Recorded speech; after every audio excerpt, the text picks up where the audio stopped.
Welcome to Positive Talk with Kevin McDonald. Hey, that's me. Hi, and welcome to Positive Talk. Our show features the best positive stories and people from around the globe as we endeavor to answer the universal question of why am I here and what is my purpose? Understanding that can change everything, and knowing your greatness is fundamental to living your best life. So join us right now as together we work to create the adventure of our lifetime.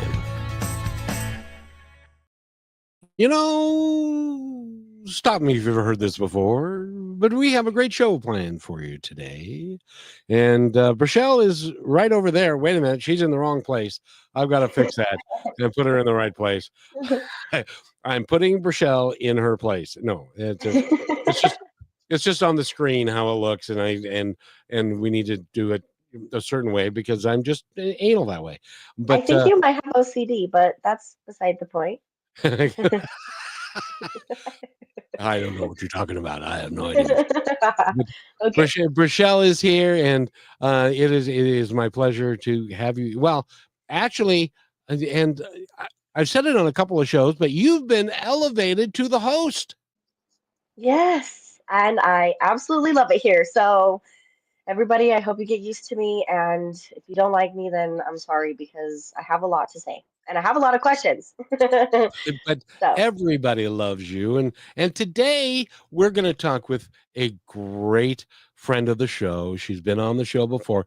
You've become an alignable buddy with her, and mhm, would you like to introduce our guest, by the way? I would love to. So, today, for the final show of the week, we saved the best for last. As always, we have La-Verne Parris here, and she works as a life coach, really just to help empower people and build people up and teach you how to live in your purpose and just be healthy, be happy. So thank you for being here. And how are you? Hi, thank you so much. Thank you, Rochelle. Thank you, Kevin. I'm doing great. This is such a positive platform, and I'm thrilled to be a part of it. Well, you are what we would affectionately call a friend of the show. Yay. So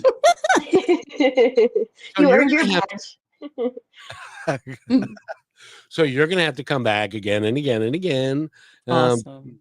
because although we're kind of busy these days, but Yes, we'll you figure it are. out. We'll figure it out, and we'll get you back on the We show. will. We And will. so, would you? Is it Laverne or is it? How do you pronounce your first name? Laverne. My Okay, mom put the dash Oh, in. okay. okay. I always said Yes. Laverne, and in my That's mind, that is okay. who you are to me. That's fine. I have people who call me that too. And you know what? It's the energy that comes with it, and it's all good. So you can call me Laverne. Okay. Well, and It you feels are a life special. coach, and Mhm. you work with women primarily, or do you work with both men and Mm, women? Well, that's interesting. I'm working for the most part with women, sometimes men. It depends, especially if they're in the role of caregivers. Because right now I'm focusing on caregivers and helping them accomplish their goals and really feel that this time that they're going through, while it is challenging, can also be rewarding and can also be sort of a jumping off point to the next part of their lives. And God bless the caregivers, because without them, someday I'm going to need one of them. And so Yeah. keep keep hanging on and being a caregiver. But it's hard, isn't it?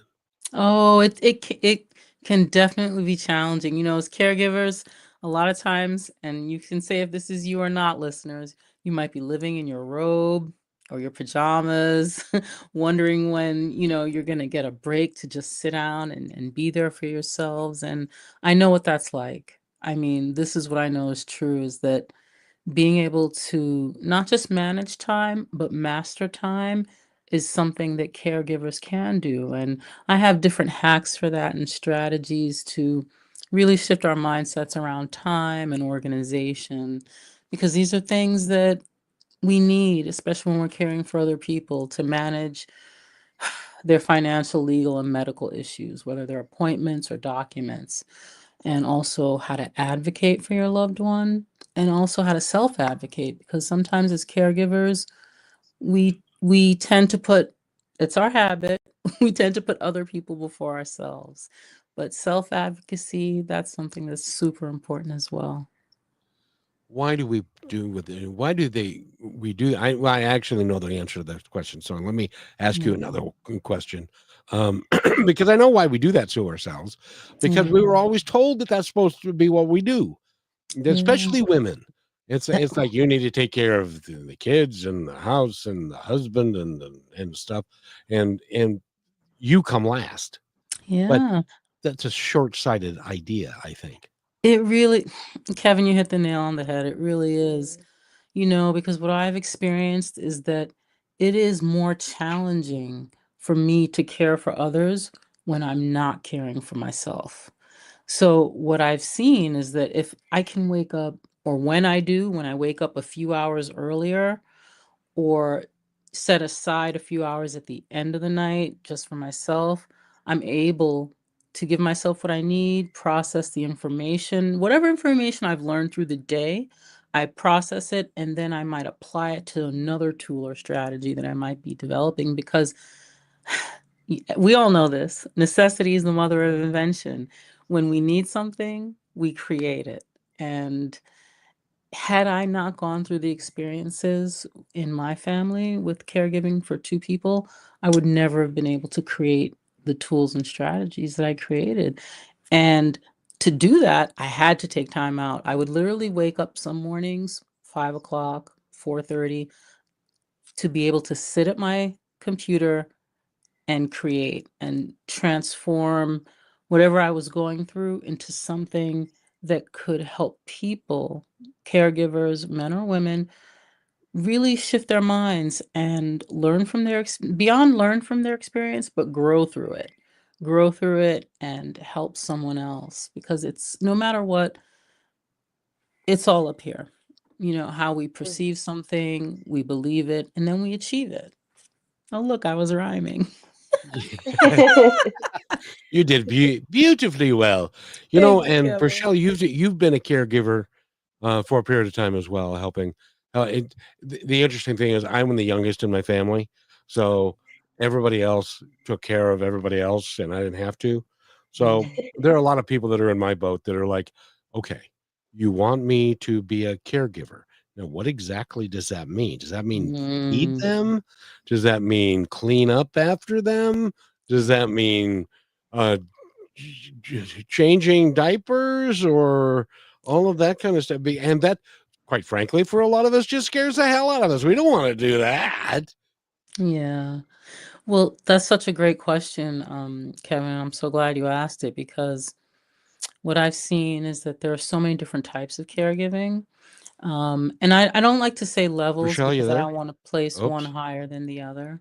But there are different types of caregiving. Some people might need companionship, right? Just someone around to monitor or watch them, but they're fully capable of certain things. Some people might need ambulatory assistance with, like, walking, getting around, so they would need mobility equipment. Some people who might have incontinence issues, then yes, they would need to have their diapers changed if that's what they use, or some people have colostomy bags.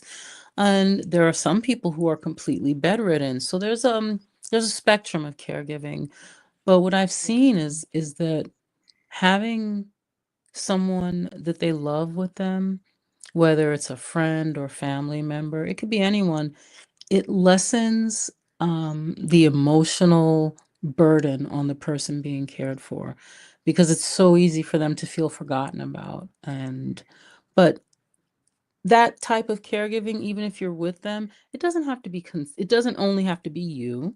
You can have a care team made up of siblings, relatives, cousins, trusted friends, because you always want to surround the loved one with people they trust, and this way they feel that their lives are continuing, because there is a transition or change that's happened in their lives. There is a grieving process, whatever circumstances have led up to them needing caregiving, there is a grieving process. But knowing that these are people who love them, who see them, who appreciate them, that makes things ultimately so much better because the emotional state affects the mental state. You know, as I've seen with my mom, she had mild cognitive impairment after her brain surgery, but it gradually became better and better because we were with her and we were helping her with her activities of daily living, and she felt safe and secure and loved. And you know, I've seen the other spectrum too. It's so challenging because there's no blame.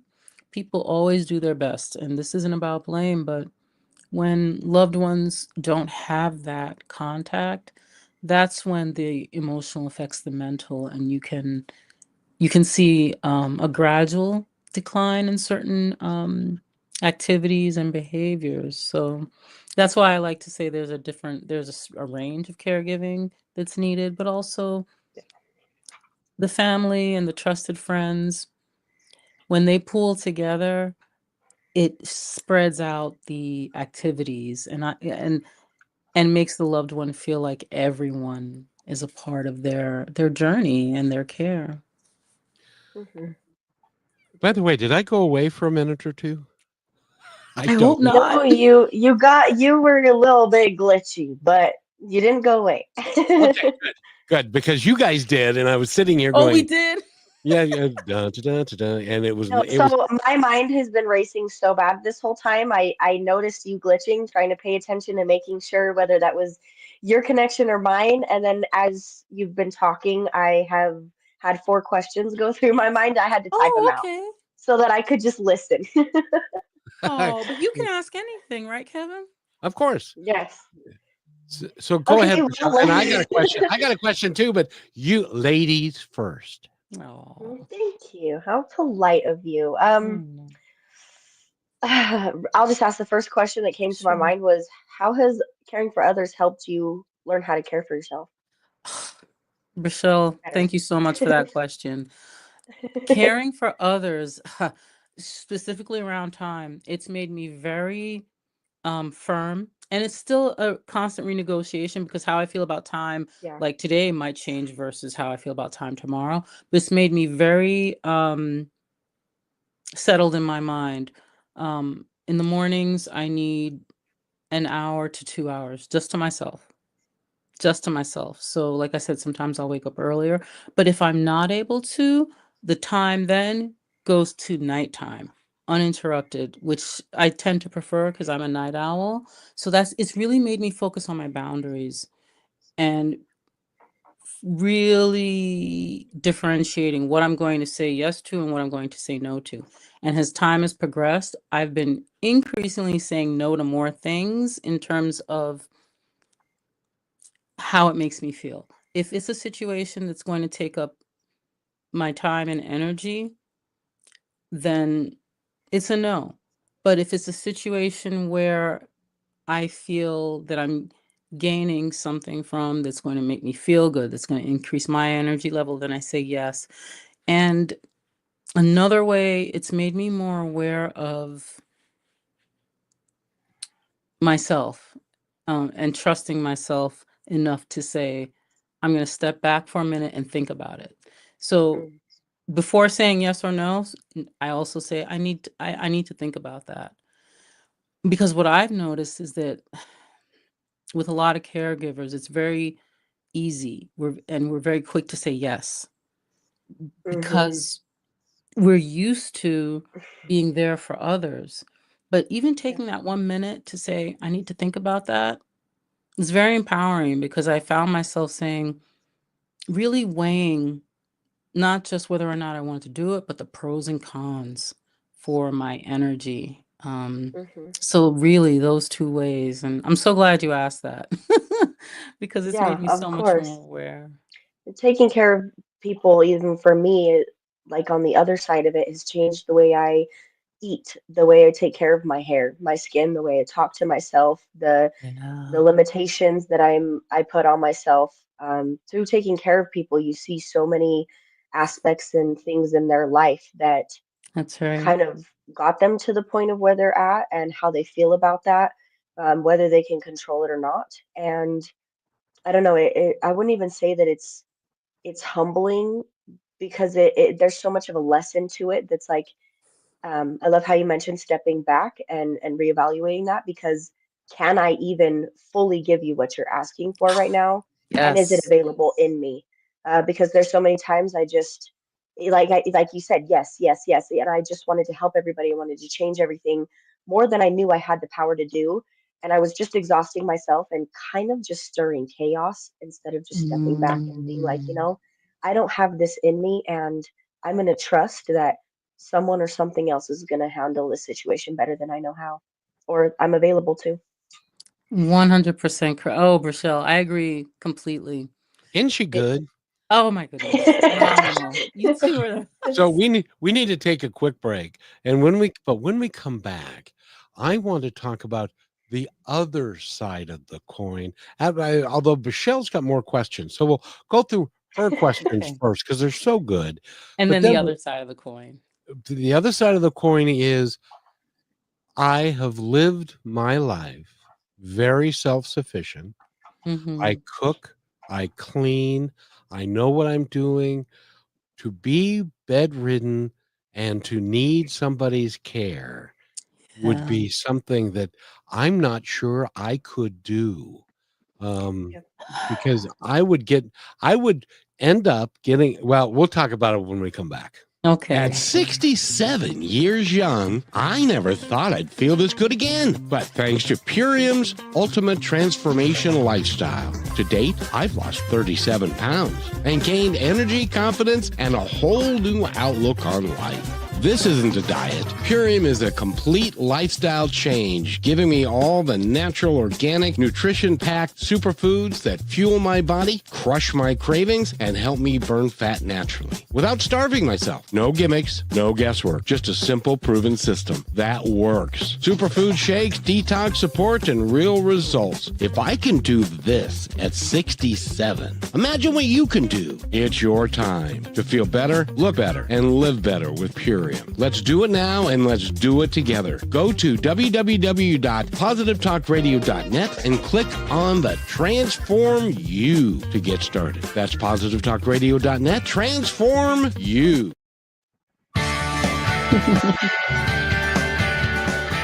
And welcome back to Positive Talk with Kevin McDonald. Rochelle is here, and La-Verne Parris is here. She's a life coach. She's a healthcare consultant. She does so many things, and she's got just a marvelous smile too, and great Oh. energy. And so, Rochelle, but you had more questions.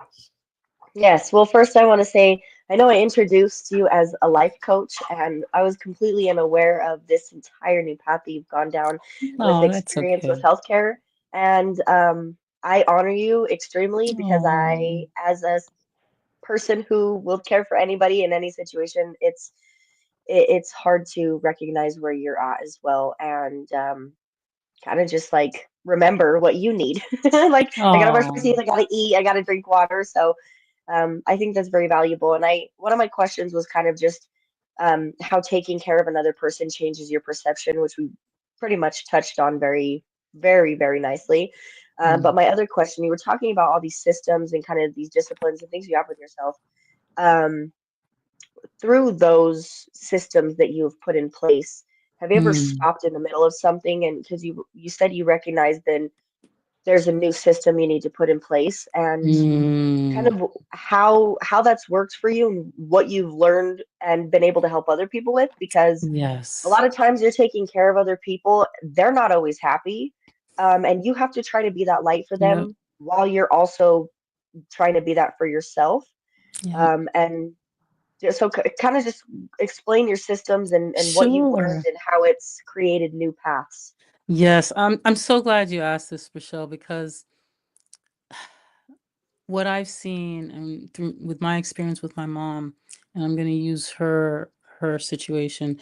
After her brain surgeries, my mom had mild cognitive impairment, even prior to the brain surgeries, but after the brain surgeries, everything we had to take mom from basically, I would say on a scale of 0 to 100, right? She was after the brain surgery, she was at about a 40, 30 to a, Mm. I'd say 30 to a 40. Um, Yeah. so we were dealing with mobility issues, learning how to talk, walk, talk, care for herself, feed herself, daily hygiene, everything, and also memory issues and speech therapy and relearning um, basic words. All right. What I saw from that, because my mom was also going from a state of complete independence to dependence. She was Mm. bedridden for a certain amount of time when she came home because we had to practice walking. Yeah. What I saw was that in order for us to continue to care for her and for her to receive our care, we had to change the way we spoke. All right. Simple things. We completely had to change the way we spoke to our mother and about her. And when you ask about the system, so what I created was some scripts where you put the attention on spending time with your loved one and remove the focus from the change in their circumstances. So Right. for example, mom loves to be outside. Mm. She wasn't able to garden the way she used to, but she could definitely give me orders, right? So oh boy, the orders through the roof, right? So we would go out in the spring and I would spend time with my mom. I said, okay, mom, I really want to spend time with you. It's a beautiful day, but I notice these flowers need fixing or changing. What would you do? So Mm. instead of saying, "Oh, mom, I wish you could do the gardening because the garden looks awful," I would say, "Well, Yep. I want to do it, and how can we spend time together doing this? And I'll follow all your orders." You know what I mean? Make it about spending time with them. So we did that around gardening, around when it came to driving, because that was no longer an option. Okay, Right. the script would say, "Oh, mom, I really need to run errands and do this. Why don't you come with me and I'll drive us and we can go to all the places together and then you can tell me what you need." So the focus is always on the activity and spending time with the loved one. So that was driving. So gardening, cooking. Okay. So Mm. I would pretend I didn't remember how to cook something, right? So because it makes no matter what, she's the mother and she has to Yep. be in charge and in control. I say, well, I don't really remember how to make such and such dish. Let's hang out in the kitchen. You can tell me exactly what to do, how much to cut, and we'll do it together. So the emphasis was always on spending time and doing the activity, never on the fact that, it was more challenging for mom to cut now, or it was harder for her to remember to turn off the stove. Never that. It was always on the activity and spending time together. And once we really did that all the time, the dynamic changed. Mom's confidence shot through the roof, right? Her confidence Mm. shot through the roof. Her energy, her willingness to do more. So much so that now um, we can't get her to take breaks. My mom's 80, gonna be 88, and she had 2 brain surgeries and cancer. She won't nap. She Yes. does not nap.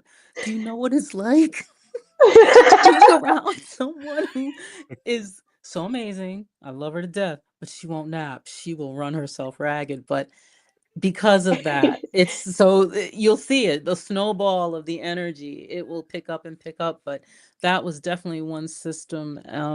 Oh, and then another one was how we spoke to each other, in terms of Mm. when we created our care plan for mom, our family care plan. What I created was different, we can call them sign up sheets, where every person in the care team, the family care team, chooses an activity that they're going to do with mom, whether that's exercising, um, going to certain appointments, taking care of clothes, hair, anything, so that everything's divided equitably. And another thing was when we spoke to each other, we focused on what mom's doctor said as she was leaving the hospital. So we look at what the occupational therapist said. And I created like a different chart for that, listing out specific exercises, how often they're done, which ones mom liked more, which ones she liked less, just to keep track. And this way, we're always communicating with the goal in mind of getting mom to that next milestone. And that happened when I took a leave of absence from my job, and I noticed our conversations, because the emotions are very intense and can be very heavy, that sometimes our discussions weren't productive. You know what I mean? We would, talk at each other, and I did this, oh, you didn't do it, and a lot of the blame game. But Yep. once we had the focus of, okay, we're going to talk about mom's physical therapy. Okay, we're going to talk about speech therapy. Okay, we're going to talk about occupational therapy, or we're going to talk about scaling back on certain things. For having that structure made us really focus not so much on the effect that the caregiving was having on us, but on how the caregiving was changing because we had structure, and then the effects weren't the same. Meaning that instead of us talking about, oh, I'm so tired, I'm so tired, I'm like, we're talking about, okay, now that you're doing this because this is your activity, or we're focusing on this, I'm going to take these 2 hours and do what I need to do. So time becomes much more manageable because we're managing our emotions, but in a way that Mhm. we weren't really focusing on our emotions because we were focusing on the task, the goal. So yeah, it helped so much. Well, and I'm Mm. glad you had the experience of doing that, Thank you, because you can now Kevin. give that experience to other people. Oh, That, Kevin, that yes. because it is hard. Oh I my can I, goodness. years ago, I was told, you're not a very good employee, and I would Oh, say that that was true. But I'd also say that if I had a problem and needed a caregiver, I'm a lousy patient, especially if somebody I know. Now, if it's a stranger that has to, excuse the expression, wipe my butt, that's different. As an example, yeah. I think Rochelle is a wonderful kid, and she has offered in my waning years to come and to take Oh, care of me. But there are things that she's just not going to do or see I because understand. when you're been independent your whole life and you can do Yeah. stuff, and then to not be, I can't imagine how difficult a moment in time that is for people. Kevin, you hit the nail on the head when that moment transpired for my mom. And this was two this was 2023, 2022. She came home from the hospital, and the recovery, I would say, it took about almost 2 years, you know. And there were different landmarks along the way, but it was very challenging, and it was very difficult for my mom because, as you said, of the wiping, it Mhm. but I could do it. Like, it's different. Having been a nursing assistant, it was different for me, but my other sisters couldn't do it. And I'm not just talking about the wiping. I'm actually talking about like administering an enema and Mhm. disimpacting, and you know what I'm talking about. But for my mom, she's like, she felt so bad. I said, Mhm. Mom, Yep. and I would reassure her. And I think when people are in that situation, and there is, of course you're going to feel ashamed or feel uncomfortable, and that's natural. But the person who's doing the caring can just reassure, I would say, Ma, it's okay. This is going to help you get better. I want you to get better. Just focus on the goal, really, of improving their health. I had to tell my son, Mom, this is necessary, and I don't want you to do it. You're my daughter. I said, yeah, but you did it for Mhm. me. When I was sick, Exactly. you did it for me. Exactly. you Yeah, know. and it was the same. I have to touch on this. I know we need to take a break. But Yeah, as a caregiver, remember that you are making or breaking somebody's situation, no yeah, matter what level they're at. that's And right. it is also impacting you, because when someone is willing to be that vulnerable, Yeah, and even if they're not willing, but they know they need the help, be Yeah. as loving and understanding and be vulnerable back with them. With my grandma, it was the same thing. It broke my heart. She cried and she cried and she cried Yeah. because she just, she was the woman. She kept our family together. She had everything under control, even though it was chaos all the time. And uh, we let her we let her have that control. But I had to learn also that to be vulnerable with her, like to just be real with her, to get down on my knees and just talk to her, just face to face. Yep. Grandma, I'm here. I love you. I'm choosing to do this for you. This is Exactly. benefiting me to help you. I don't feel any pressure, and I feel like I'm honored to be the person that is able to do this for you. Wow. And so to be able to remind somebody that, and even yourself, I Yep. never paid attention to that. Like it just hit me right now. Like I haven't never thought about this, but why See. don't I do that with myself? Wow. But you will now. You Yes, I will will. Like now. every time I recognize, like, you know how impactful it is when you're able to give somebody a shower that cannot shower themselves, and That's how right. good that makes them feel. And for everybody Mm, listening, I challenge you to do the same thing I'm going to do. When you shower, honor that you get the yeah. chance and you want to take care of yourself because you benefit from that in everything you do. Um, that was actually really cool. That felt really good. Oh, And we'll take this break, but awesome. this is amazing. I could talk about it all day. And just real quick, I've got a real Yes. quick story on the way to break, which is Yes. my brother fell off a roof years Oh, ago, and he broke both of his heels. He broke his oh back my and God. his wrist, and so he could not get out of bed for a period of time. So they have in the facility he had, it was called a bedpan, Yep. and but Yep. he I know refused. bedpans. I He like refused. those. Right? He refused to use the bedpan to Oh. go number two, so he stopped eating. And so the nurse Oh. came into him one day and said, "You know, Mr. McDonald, you're either going to need to use the bedpan, or we're going to hold up a alternative method." And he Mm. looked at her and he said, "What is that alternative method?" She held up a spoon. He started eating right away. We'll be Of right back. course. Oh. You're listening to Brushwood Media Network, the best in syndicated talk, news, and entertainment shows. As you go about your daily life, look closer.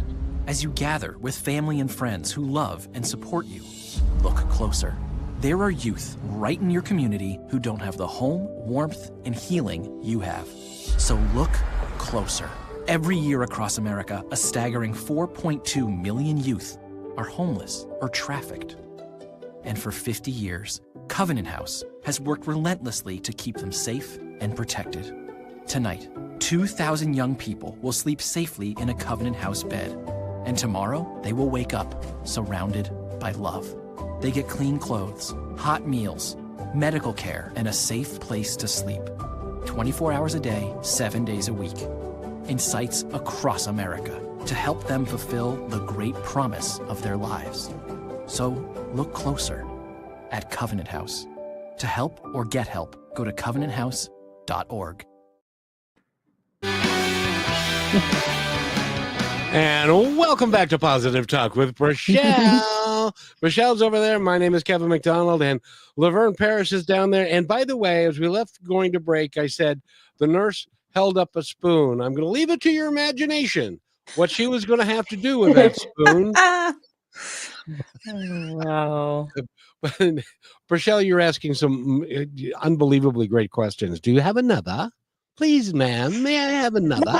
It's Exactly. your turn. Oh. Kevin's turn? No, Yes, I'll let it be no, Kevin's turn. no, mine was the contribution about the spoon, and that's it. Really is Oh. the end of no. But how do you guys and Rochelle, your answer and the thought of you helping somebody and relaying their nervousness or fear or shame by Mhm. telling them that you're doing this because you love them and you're helping them. That's right. It changes the dynamic of how that is. So 100%. congratulations that you've kind of figured that out and taking care of yourself at the same time. Thank you. Seriously, I mean it. What Kevin said, Rochelle, I really, really appreciated both of you were speaking about vulnerability. I mean, Kevin, when you talked about, going from completely independent to being dependent on someone, and then Rochelle, when you talked about your grandma and how you had to get down on your knees and talk to her, that vulnerability, I'm telling you, that shift. It shifts the dynamic but it shifts the energy in the relationship because when I told my mother, I said, "Mom, if I don't do it, no one's gonna do it for you. You have to let me do this."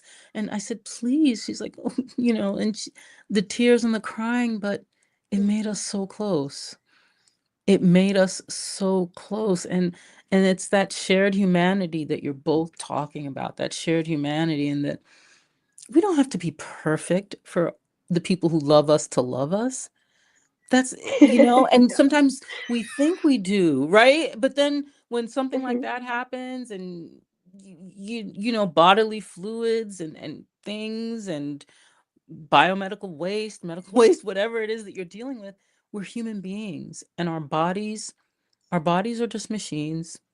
They take in, they take things in and they release things, right?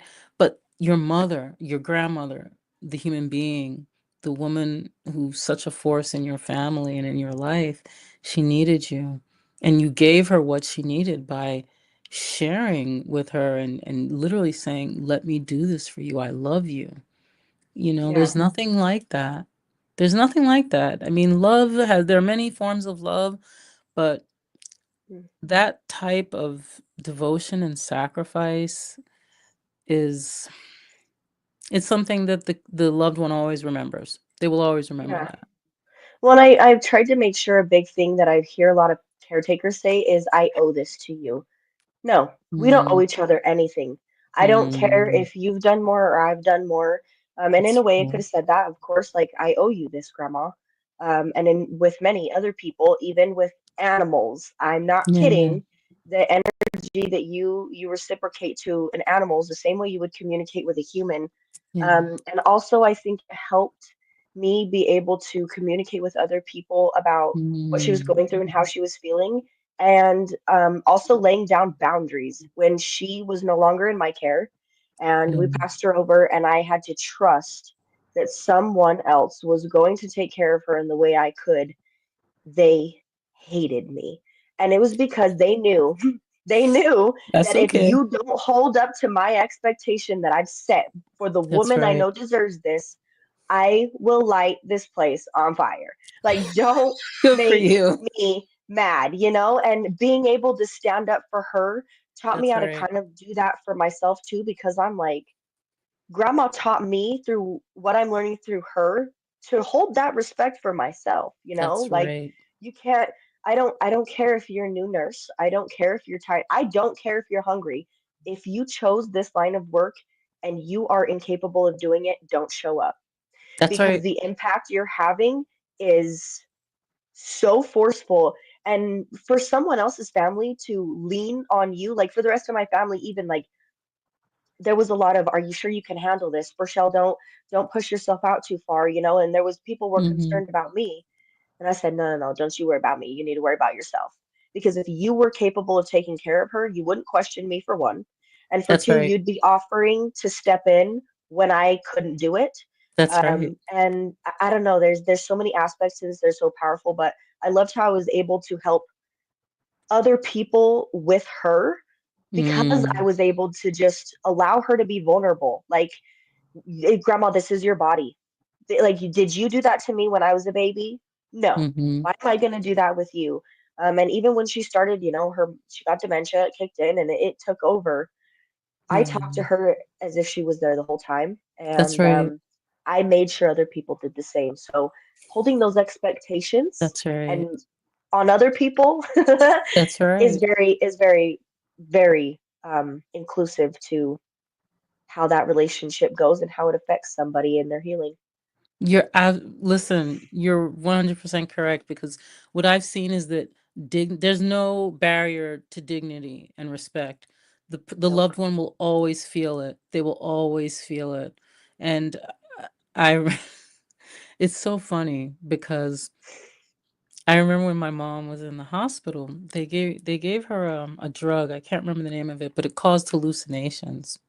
Mm. And she would say, "The cats are in my bed. The cats are in my bed." Oh yeah, we still laugh about it. See, You for my please grandma, it laugh was it the up. spiders. There's Oh my spiders God, you know what I'm everywhere. I'm talking like, about. Grandma, no, there's no spiders. I promise. I Oh killed all of my God. them. And if I, My because you have my to mom, play along. do you know what we did? I'm telling you both, Kevin Rousseau. We would every time we went to the hospital room, she'd be like, "Look for the cat." We would literally bend down, like, and we'd say, "Mom, there, we're looking, but we don't see the cats." We She check the left. bathroom, anything, and she's like, "Oh, I know they're there. I know the Yeah. cats are there." And to this day, we laugh about it. Me and my twin sister, I'll be like, "Rose, what about the cats?" We'll and one time I brought up to my mother, and she's like, "I know." And she said she would even say, "I know it was that medication that they had me on. I was hallucinating." But while she was hallucinating, we never demeaned her. It was like, "Okay, we're gonna Nope. check for the cats. You saw the cat? All right, I'm gonna find the cat." You know what I Yeah. mean? So Yeah. dignity and respect. I understand. Yeah, it goes deep. For my grandma, we had to tell her, um, well, a lot of times she wasn't a very godly woman, very much that I knew of growing up because of her Mm, experience. But I would pray with her. I was like, yeah, okay, we're gonna ask God right now, and I'm gonna ask him to take him away because he's more powerful than my that's spray that right. I brought. That's Because she'd ask right. me, "Did you bring the spray?" "Oh yeah, Oh grandma." Lord. And she's like, "But I still see him." I'm like, "Okay, well, let's get rid of him. Let's talk to the universe and let's conspire." And then she would be like, "Oh, they're gone." And no matter when she came back, I told her, "Grandma, if I'm not here in the middle of the night and the spiders come back, you tell them to leave. You demand them." That's right. And it worked for her. It gave her a power and a sense of That's herself she right. had never had before. And also, like, being able to teach other people how to take care of her in a different sense. And Yeah. it became fun, like I just really tried to be there with her. I agreed with absolutely everything she said. Yep. And it's just the experience around getting to care for somebody else Yeah. will completely change everything about who you are and why you do what you do. Rochelle, exactly. Exactly. And don't you yourself feel stronger in so many ways from having gone Yeah. through that? Yeah, for sure. I mean, if anything, it almost made me sad to realize how much I wasn't taking care of myself. Yeah. And to, how am I supposed to show up for this person if I'm not doing that for me? Because my grandma was still always worried about everybody, like, Mm. she tell me, you do your yoga, you do your meditation, you don't let Mhm. nobody get you down. And she still had that sense in her that, like, we were Wow. convinced that nothing would ever take her. Her mind was so strong. And also, another side of that is sometimes you have to let people be angry in their Yep. situation. Don't try to Yep. fix everything. Don't try to make it better. Allow them to still have their feelings. Yep. Just sit there and be with them as if they're someone else. Like, don't change the dynamic based off whether they can walk, whether they can talk, and where their mind is, because that's Yep. kind of where the healing is too. Just allow them to still be human and be That's right. so, just encourage it and just love them. Damn it. Can't we just all love Yeah. each other? Yeah. You're Because when other absolutely people are right. mean, it makes me mean. And although I can be good at it, I don't like to set myself in that energy. And definitely caring Mm. for other people has kind of shifted that. Yes, that's right. Ooh, I See, mean, isn't go she? ahead. This is such good. Yeah. She's. Are you feeling better? Did you get that off your chest now? Which is no, I'm kidding. Um, I will. I will tell you, I can see this happening in my Mhm. life. That if I Mhm. became disabled and was bedridden, I would be a nasty dude, and somebody would come in and say, "Didn't you used to have a show called Positive Talk?" Mhm. I don't know what you're talking about. That wasn't me. He's dead and gone. Like, I'm mad now. That's right. Yeah, so and the thing is, if you're younger and you don't understand, when you get to be, well, we have an associate, and her grandmother had a brain aneurysm, had to have surgery. And so Yeah. she was not, she's still recovering. Yeah. And it was her grandmother. So I said, Oh, boy, she seems, is she doing okay? She must be really a lot older. And it's like, no, she's 3 years older than me. And that's so it's like, I'm not sure I should tell anybody that I'm as old as I am, but that's okay, Kevin. Your spirit is way younger than that and always Yes. will live You're through you're a you. teenager. Your spirit Yeah. is a teenager. Yeah. That's right. I feel like a damn teenager. Damn it! I can't move, but I feel like I'm a teenager. And but for when you get to be up where I am, and friends are dying and stuff, it's a hard time of life. It really, and I don't think anybody talks enough about that and the end stages of having cancer, having a brain aneurysm, having a stroke, having those kind of things, and being disabled. We didn't plan for any of that, Yeah. and it makes it really tough. So I love the compassion that both of you are talking about, sharing with them and letting them know that it's okay. Yeah. With my mom, we talked about death, her first illness with the cancer, and that's when um I started really um creating some of these tools, and even that was the first time we even had a conversation. I'm like, okay, mom, we need to talk to a lawyer. We have to get your will together. And we had every hope that she would make it out of, the stage 4 cancer, but she spoke about it and she said, I'm so scared. I don't want to go. And we I listened. I spent a lot of time with her. I listened. I said, Mom, tell me.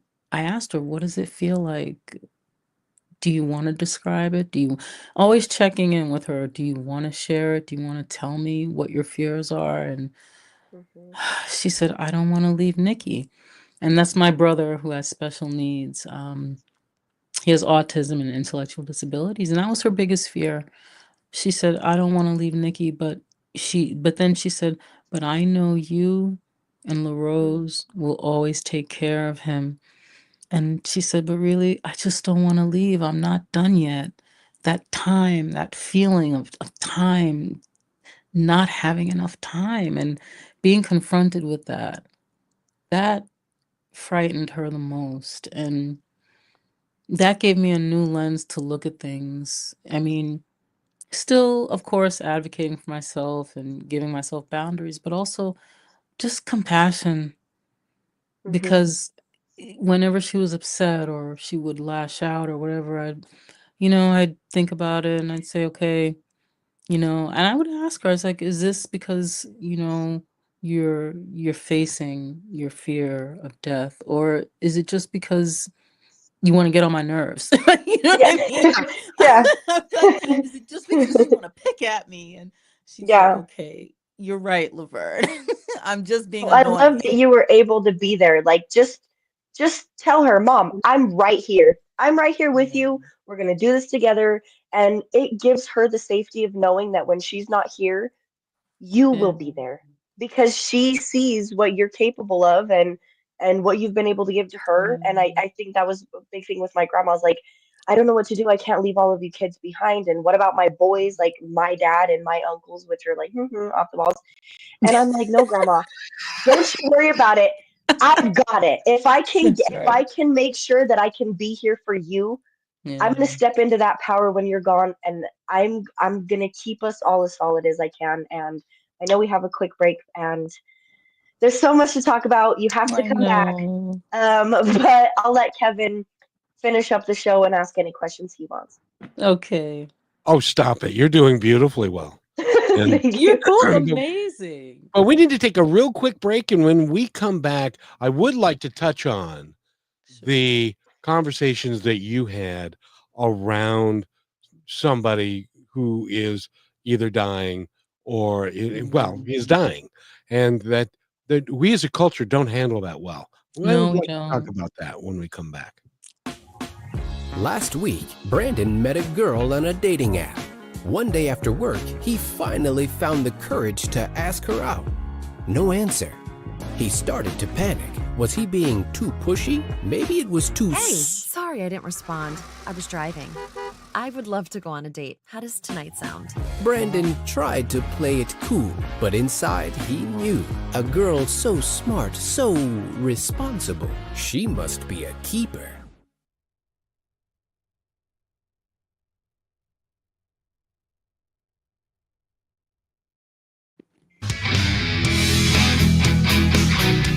And welcome back to Positive Talk with Rochelle. She's over there. And she is, I just have to mention this before we get going too much. She has got the most beautiful hair. Oh, see? And it is growing like crazy. And And thick. It's very thick. Yes, you don't want to see me blow dried. I'm a little nervous about being in Kevin's city because I'm gonna be poof the whole time. Oh, it's curly. Your hair's So, curly. I mean, it kind of depends on what it's going through. But in the first commercial we played, we showed Purium.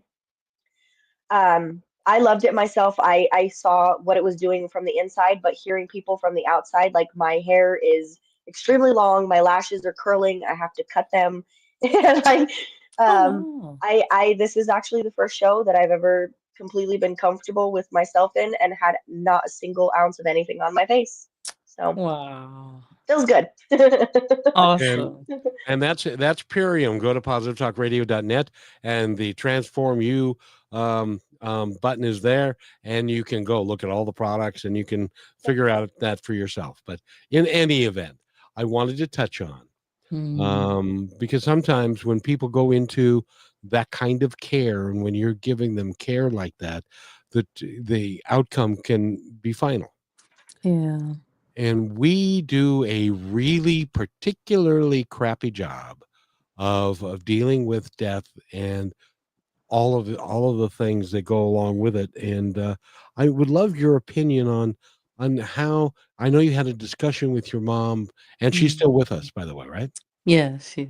And so, but had it gone the other way, what would have been your feelings, or how would you have helped her transition? Which is we're all going to transition. I know this is a That's stretch right. for some, but we're all going to die, whether we believe it or not.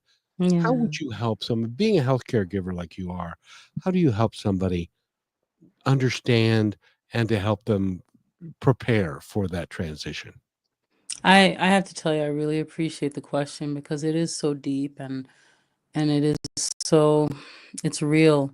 What we did with my mom, we checked with her. I spent a lot of time checking with her on what she wanted in terms of spiritual guidance, strength, resources, who she wanted to lean on, whether she wanted to go to church, whether she wanted to do guided meditations, visualization, whatever she wanted, that's what we would do. So it would vary week to week. Sometimes she would just want to do some meditations. Some weeks, for a stretch, we went to church.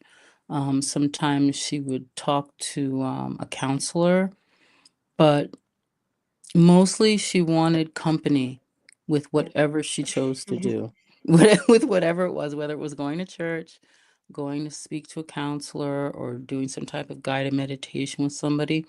One of us, it was usually me, or yeah, it was usually me.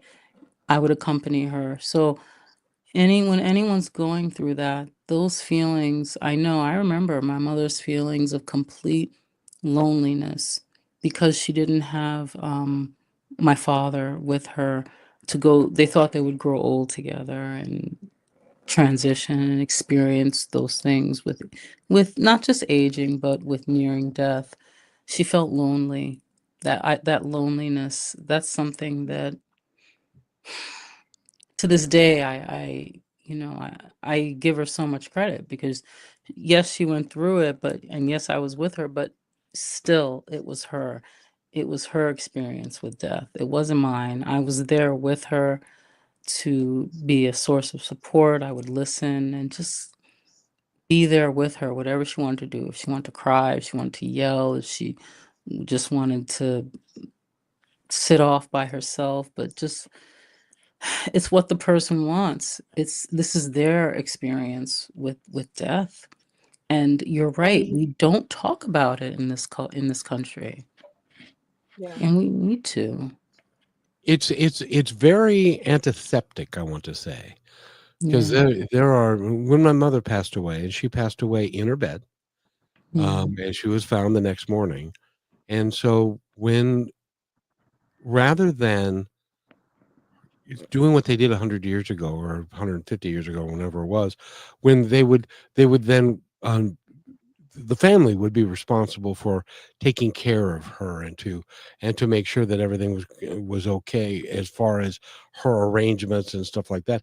Now you call somebody and these kids in a van mm, will show up and then they'll take the body away and you never see her again. yeah, And you don't really, and of course, because we're so uncomfortable with it, nobody wanted to, like, didn't touch her or do it. So it's hard for the family when that happens as well. But I think we need to be a lot more comfortable with it because we need to talk to people in real terms about that's what right. they can expect, where they're going, and stuff, and give them the belief and the hope that they're going to a better place, because I know for a Yeah, fact they are. that's right. That's right. One of the things we did was we went to the funeral home together to do Mm. her pre-need and to decide, well, mom, what would you like? And it was, when I was younger, I could never even conceive of that, of what that experience would be like for my mom, for me, but it's intense. We chose an urn, we chose different flower arrangements, we chose how the photos would be, but it was what it was what my mom wanted to do, and it was what we needed to do. And you're right. It it shouldn't be so antiseptic, and we need to talk about it and letting the loved one know that we're there for them in while they're preparing or as they're Yeah. transitioning. It's just it's something that I don't even think they're and I think the reason why people don't talk about it is because they want, like, rules. I'm wondering if people want rules or Yeah. there's no guidebook. You have to Nope. just go through it with your loved one, you know? And it's okay not to know how to feel or it's okay to wonder if you're going to get upset or it's okay to get upset. I mean, we're human. Well, Yeah, I was just gonna point on that last thing. The only thing that's been going through my mind is a lot of times, as I've cared for people, especially my grandma, just they want to see us in being vulnerable as well. When Yeah. I was sad, I cried with her, and I let Yeah. her hold me, and I let her know that I was feeling that, and I would miss her. And when I was Mhm. happy, I would make sure that she could see me, and I would dance around the room and put on old music. And I really tried to bring those memories of Yeah. look what I've gotten to live and look what like I wouldn't be here without her, and for her to look at me and know that I am also human and I'm going through these things, and just to have some hope so she's not so scared to leave us all behind. I learned in myself to be vulnerable with others Yeah. through what I experienced through her. So remember That's that as a right. caretaker, just you be authentic as well. Don't pretend That's everything's right. okay. That's and right. by the way, we've run out of time, but Oh, Laverne Parish Lifecoach.com is where you go. yeah. Laverne Parish Lifecoach.com. We love you. You got to come back Oh, because I can't Yes, wait. please. and by the way, when my brother was passing, Mhm. they put on hymns like like Amazing Grace and stuff. Oh, And nice. I made them play a Beatles song in my life. Mm. He appreciated that much more than anything else that we did. Nice. So have a great weekend, everybody, and thank you guys. Bye.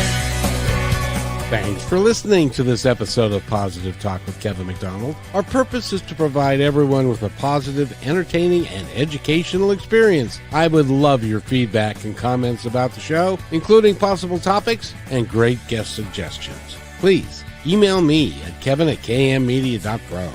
And remember, be kind to one another because each other's all we've got. That's Kevin